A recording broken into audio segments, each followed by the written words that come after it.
이 세상에는 끝없이 새로운 것들이 생겨납니다. 새로운 제품, 새로운 디자인, 새로운 아이디어. 그런 아이디어는 누군가의 머릿속에서 떠오르지만 그 아이디어가 세상에 나오지 못하면 결국은 다른 누군가의 손을 통해 세상 밖으로 나옵니다. 단지 시간의 차이일 뿐이죠.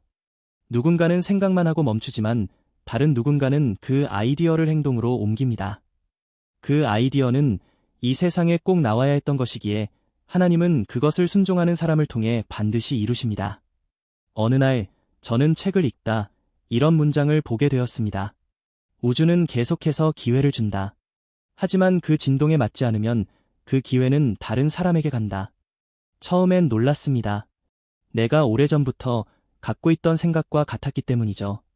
하지만 저는 크리스천입니다. 저는 그것이 우주의 법칙이 아니라 하나님의 법칙이라 믿습니다. 그리고 에스더서를 읽으며 그 믿음의 확신을 갖게 되었습니다. 에스더는 성경 속 한 여인입니다. 유대인인 그녀는 당시 페르시아 제국의 왕비가 되었지만 자신의 민족이 학살당할 위기에 놓였을 때 목숨을 걸고 왕 앞에 나아가 자신의 정체를 밝히고 민족을 구하게 됩니다. 그녀가 왜 왕비가 되었는지, 왜 하필 그녀였는지 아무도 알 수 없었지만 그 모든 것이 하나님의 계획이었음을 알게 되죠. 그때 그녀의 보호자 모르드게가 이렇게 말합니다.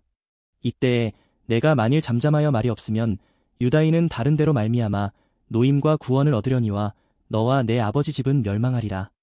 내가 왕후의 자리를 얻은 것이 이때를 위함이 아닌지 누가 아느냐. 에스더 4장 14절 말씀. 저는 이 말씀을 읽으며 깊이 깨달았습니다. 하나님은 반드시 당신의 뜻을 이루십니다. 하지만 우리가 그 뜻에 순종하지 않으면 그 사명은 다른 사람을 통해 반드시 이루어질 것입니다. 결국 그 일은 이 땅에 나타나야 하기에 하나님은 순종할 자를 찾으시는 것입니다. 그리고 우리는 흔히 하나님께서 맡기시는 사명이 교회 안에서의 일, 신앙적인 사역에만 국한된다고 생각합니다. 하지만 저는 믿습니다.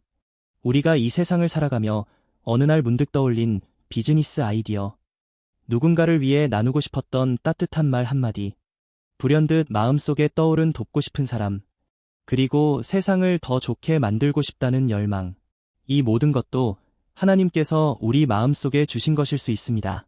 문제는 그 마음을 생각으로만 품고 말았는지 아니면 순종하며 행동으로 옮겼는지입니다.